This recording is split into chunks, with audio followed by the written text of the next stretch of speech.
Welcome to REVA'S. இன்னைக்கு நம்ம சேனல்ல குழந்தைங்க யூஸ் பண்ற மாதிரியான ஸ்டட் ஹோம்மேடா எப்படி பண்றதுன்னு பார்க்கலாம். இதுக்காக நான் வந்து பாலிமர் கிளே எடுத்து வச்சிருக்கேன். பாலிமர் கிளே உங்ககிட்ட இருந்துச்சுன்னா அதை யூஸ் பண்ணுங்க. இல்லைனா எம்சீல் இல்லைனா ஏர் ட்ரை கிளே இருந்ததுன்னா யூஸ் பண்ணிக்கோங்க. ஹோம்மேடா செஞ்சு வச்சிருந்த சோப் கிளே இருந்தாலோ ஃபோமிக் கிளே இருந்தாலோ கூட நீங்க யூஸ் பண்ணிக்கலாம். நீங்களும் பாலிமர் கிளே தான் யூஸ் பண்றீங்க அப்படின்னா நீங்க ஃபர்ஸ்ட் இந்த பாக்கெட்லயே அவங்க மென்ஷன் பண்ணியிருப்பாங்க எத்தனை டிகிரி ஃபாரன்ஹீட்ல நம்ம வந்து இதை பேக் பண்ணணும் அப்படின்னு.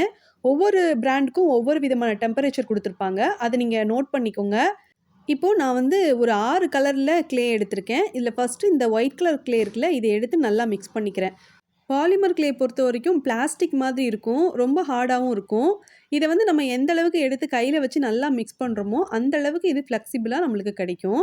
ஃபர்ஸ்ட்டு இந்த ஒயிட் கலர் கிளேலேருந்து கொஞ்சமா கிளே எடுத்து கையில வச்சு நல்லா மிக்ஸ் பண்ணிட்டு, இத வந்து இப்படி உள்ளன் த்ரெட் அளவுக்கு நான் வந்து ரோல் பண்ணிக்கிறேன். இது மாரி கையில வச்சு ரோல் பண்ணும்போது, எல்லா சைடும் ஈவனா இருக்கணும். ஒரு சைடு தடியாவோ, இன்னொரு சைடு வந்து மெல்லிசாவும் இருக்கக்கூடாது. கரெக்ட்டா பார்த்து இந்த மாதிரி நம்ம செஞ்சுட்டு, அதுக்கப்புறம் நான் வந்து அத அப்படியே ஃபோல்ட் பண்ணிட்டு, கட் பண்ணி எடுத்திருக்கேன். 2 கம்மல் செய்வோம்ல அதுக்காக. இப்போ வந்து சாதாரணமா நம்ம வந்து ஒரு த்ரெட்ல நாட் போட்டோம்னா எப்படி போடுவோமோ, அந்த மாரி போட்டுட்டு எக்ஸஸா இருக்கிறத நம்ம கட் பண்ணிறணும். அவ்வளோதான். இதுதான் ஃபர்ஸ்ட் மெத்தட்ல நம்ம வந்து செஞ்சிருக்கிற இயர்ரிங். இந்த இயர்ரிங் உங்களுக்கு பிடிச்சிருந்ததுன்னா ட்ரை பண்ணி பாருங்க. இப்போ நான் வந்து ஒயிட் கலர்ல இருக்கிற பாலிமர் கிளே யூஸ் பண்ணிட்டு, இந்த நாட் மாதிரியான ஷேப்ல இருக்கிற ஸ்டட் ரெடி பண்ணியிருக்கேன். இதே மாரி இன்னொன்னையும் செஞ்சுக்கிறேன். உங்களுக்கு வந்து இது ஒயிட் கலர்ல இருக்கிறது பிடிச்சிருந்ததுன்னா, நீங்க இந்த கலர் யூஸ் பண்ணி செய்யுங்க. இல்ல உங்ககிட்ட வேற ஏதாவது கலர் இருக்கு அப்படின்னா, அந்த கலர் யூஸ் பண்ணி செய்யுங்க. இல்ல ஒயிட் கலர் தான் இருக்கு. ஆனா வந்து வேற கலர்ல இந்த ஸ்டட் நீங்க பண்ணணும்னு நினைச்சீங்கன்னா, கொஞ்சமா ஒயிட் கலர்ல இருக்கிற கிளே எடுத்துட்டு, அது கூட அக்ரிலிக் பெயிண்ட் உங்களுக்கு என்ன கலர் வேணுமோ அந்த அக்ரிலிக் பெயிண்ட் எடுத்து நல்லா மிக்ஸ் பண்ண பிறகு, அதுக்கப்புறமா நீங்க இந்த ஸ்டட் செய்யறதுக்கு ஸ்டார்ட் பண்ணுங்க. இப்போ 2வது ஸ்டட் செய்றதுக்காக ஒயிட் கலர் கிளே எடுத்திருக்கேன். கூடவே வயலட் கலர் கிளேயும் எடுத்துட்டு, அத வந்து 2யும் சேர்த்தாப்ல வச்சுட்டு நல்லா ரோல் பண்ணிக்கிறேன். இப்படி பண்ணிட்டு, ஒரு மார்க்கருடைய மூடி எடுத்து நான் வந்து கட் பண்ணிக்கிறேன். இந்த ஸ்டட் உங்களுக்கு எந்த சைஸ்க்கு வேணுமோ, அந்த சைஸ்ல இருக்கிற மார்க்கர் மூடியோ அல்லது பென் மூடியோ கூட நீங்க யூஸ் பண்ணிக்கோங்க. இது வந்து டபுள் கலர்ல இருக்கும். இந்த ஸ்டட் பிடிச்சிருந்ததுனாலும் நீங்க ட்ரை பண்ணி பார்க்கலாம். அடுத்தது வந்து பிங்க் கலர்ல கிளே எடுத்திருக்கேன். இதில வந்துட்டு குட்டி குட்டியா ரொம்பவும் மேன்யூட்டா ரொம்ப சின்ன சின்னதா ஒரு 7 பால் இருக்கிற மாரி நான் வந்து உருட்டி வச்சிருக்கேன். மொத்தம் 14 ஏன்னா 2 கம்மல் செய்வோம்ல அதுக்காக. இப்போ ஒண்ணு ஒண்ணா எடுத்து கையில வச்சு நல்லா பிரஸ் பண்ணிட்டு, அத வந்து இந்த மாரி ரோல் பண்ணி, ஒண்ணு மேல ஒண்ணு இருக்கிற மாதிரி வச்சு நான் வந்து இத சேர்த்து அட்டாச் பண்ணிக்கிறேன். இது வந்து பார்க்குறதுக்கு ஒரு குட்டி ரோஸ் மாதிரி இருக்கும்.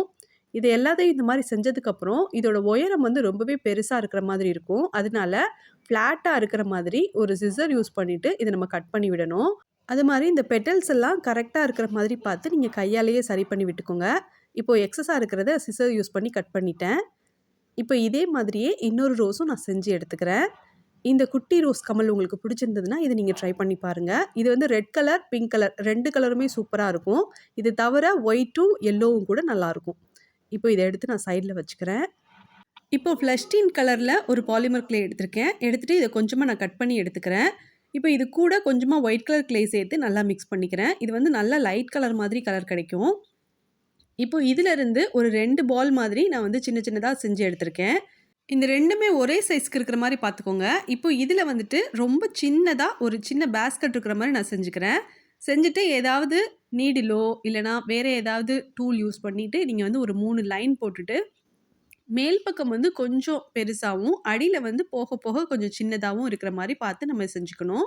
நான் வந்து ஒரு கப் கேக்கோட ஷேப் செஞ்சிருக்கேன். உங்களுக்கு வந்து இந்த கப் கேக்ல நான் வந்து பிங்க் கலர் யூஸ் பண்ணியிருக்கேன் இல்லையா? நீங்க ஒயிட்டோ அல்லது வேற ஏதாவது கலர் கூட நீங்க யூஸ் பண்ணிக்கலாம். இது பார்க்குறதுக்கு கப் கேக் மாதிரி இருக்கா இல்லையான்னு கமெண்ட்ல சொல்லுங்க. இந்த கிளே எடுத்து யூஸ் பண்றது மட்டும் கரெக்ட்டான அளவுக்கு எடுத்துட்டீங்க அப்படின்னா, இந்த 2 கம்மலும் ஒரே சைஸ்க்கு உங்களுக்கு கிடைக்கும். இந்த கப் கேக் ஸ்டட் பிடிச்சிருந்ததுன்னா ட்ரை பண்ணி பாருங்க. இப்போ வந்துட்டு ஒயிட் கலர்ல 2 சின்ன சைஸ்ல பால் மாதிரி நான் எடுத்திருக்கேன். எடுத்துட்டு கையாலேயே இத நல்லா பிரஸ் பண்ணி விட்டுக்கிறேன். இது வந்து கொஞ்சம் அன்ஈவனா இருந்தா கூட பரவால்ல. ரொம்ப பெர்ஃபெக்ட்டான சர்க்கிள் ஷேப்ல இருக்கணும்னு அவசியம் இல்ல. 2 சைட்லயும் இந்த மாரி நான் செஞ்சதுக்கப்புறம் எல்லோ கலர்ல பாலிமர் கிளே எடுத்துட்டு, அத ஒரு சின்ன சைஸ் பால் மாதிரி செஞ்சுட்டு, சென்டர்ல வச்சு கொஞ்சம் நல்லாவே பிரஸ் பண்ணி விட்டுட்டேன். இப்போ இது பார்க்குறதுக்கு ஹாஃப் பாயில் எக் மாதிரி இருக்கும். இந்த கம்மல் பிடிச்சிருந்ததுன்னா ட்ரை பண்ணி பாருங்க. இப்போ இத எடுத்து நான் சைடுல வச்சுக்கிறேன். அதுக்கப்புறம் வந்து நான் மறுபடியும் பிங்க் கலர்ல கிளே எடுத்திருக்கேன். எடுத்துட்டு இத நல்லா ரோல் பண்ணிக்கிறேன். ஹார்ட் ஷேப்ல கிளே கட்டர் இருந்தது. அத யூஸ் பண்ணிட்டு நான் வந்து கட் பண்ணி எடுத்துக்கிறேன். இது ரொம்ப சிம்பிளான மெத்தட். உங்ககிட்ட இது மாதிரியான கிளே கட்டர் இருந்ததுன்னா, உங்களுக்கு புடிச்ச ஷேப்ல நீங்க கட் பண்ணி எடுத்துக்கோங்க. பிங்க் கலர்ல 2 ஹார்ட் ஷேப்ல நான் கட் பண்ணி எடுத்த பிறகு, இங்கே பர்பிள் கலர் இருக்கு இல்லையா, இந்த கலரையும் எடுத்துக்கிறேன். இது வந்து ஒயிட்டும் வயலட்டும் கலந்த கலர். ஸோ லைட் கலர் மாதிரி இருக்கும். ஆனால் நல்லாயிருக்கும். இந்த கலரில் வந்து 2 ஹார்ட் ஷேப்பில் நான் வந்து கட் பண்ணி எடுத்திருக்கேன். ஹார்ட் ஷேப்பில் செஞ்சுருக்கிற இந்த க்யூட்டான ஸ்டட்ஸ் உங்களுக்கு பிடிச்சிருந்ததுன்னா நீங்கள் ட்ரை பண்ணி பாருங்கள். இப்போ இதை எடுத்து சைடில் வச்சுட்டு நான் வந்து ஒயிட் கலரில் கொஞ்சம் க்ளே ரோல் பண்ணிவிட்டு அதில் வந்து ஃப்ளவர் மாதிரி கட் பண்ணி எடுத்திருக்கேன்.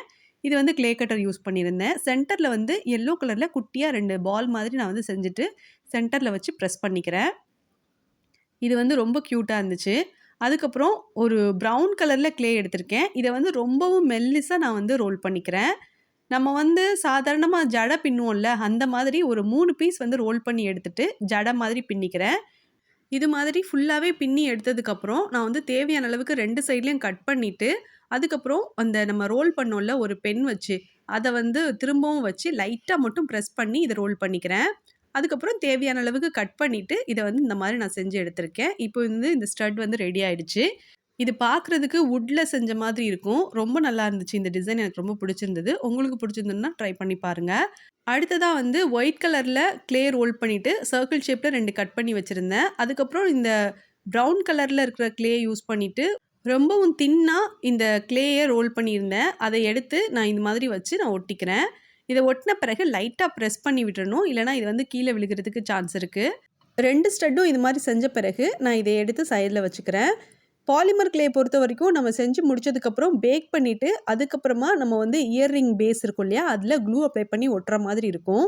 இந்த ப்ரௌன் கலர் க்ளேயை ரோல் பண்ணிவிட்டு ஹார்ட் ஷேப்லேயும் ஃப்ளவர் ஷேப்லேயும் நான் வந்துட்டு 2 ஸ்டட் செஞ்சு எடுத்திருக்கேன். ஆனால் அதை வந்து வீடியோவில் காட்டலை.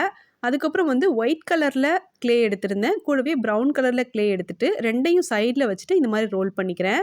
இதை ரோல் பண்ண பிறகு க்ளே கட்டர் எடுத்திருக்கேன் ஹார்ட் ஷேப்பில். இதை எடுத்து நான் வந்து 2 கலரும் பாதி பாதி இருக்கிற மாதிரி வச்சு கட் பண்ணிக்கிறேன். இந்த டிசைன் ரொம்ப க்யூட்டாக இருக்கும்.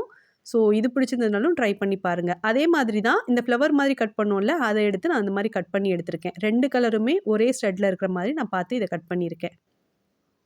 அவ்வளோதான், இந்த ஸ்டட் எல்லாமே செஞ்சு முடிச்சாச்சு. இது உங்களுக்கு பிடிச்சிருந்ததுன்னா நீங்கள் ட்ரை பண்ணி பாருங்கள்.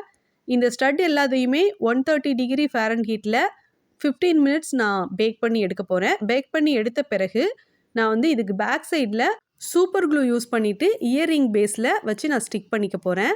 க்ளூ அப்ளை பண்ணிவிட்டு அந்த இயர்ரிங் பேஸில் ஸ்டிக் பண்ண பிறகு கொஞ்ச நேரம் வெயிட் பண்ணணும். இது கம்ப்ளீட்டாக ட்ரை ஆன பிறகு அதுக்கப்புறம் வந்து நம்ம இதை யூஸ் பண்ணிக்கலாம் அல்லது சேல் பண்ணலாம். இந்த மாதிரி பேக் பண்ணுறதுக்கு நீங்கள் வந்து செராமிக் பிளேட்டோ அல்லது அலுமினியம் பிளேட்டோ எடுத்துக்கோங்க. அதுக்கு மேலே ஒரு பட்டர் பேப்பர் வச்சுட்டு அந்த பட்டர் பேப்பருக்கு மேலே நம்ம பாலிமர் க்ளேயில் செஞ்சு வச்சுருக்கிறதெல்லாம் எடுத்து வச்சுட்டு அதுக்கப்புறமா பேக் பண்ணுறதுக்கு ஸ்டார்ட் பண்ணுங்கள். இந்த ஸ்டட்ஸ் உங்களுக்கு பிடிச்சிருந்ததுன்னா வீடியோக்கு லைக் பண்ணி ஷேர் பண்ணுங்கள். தேங்க்யூ.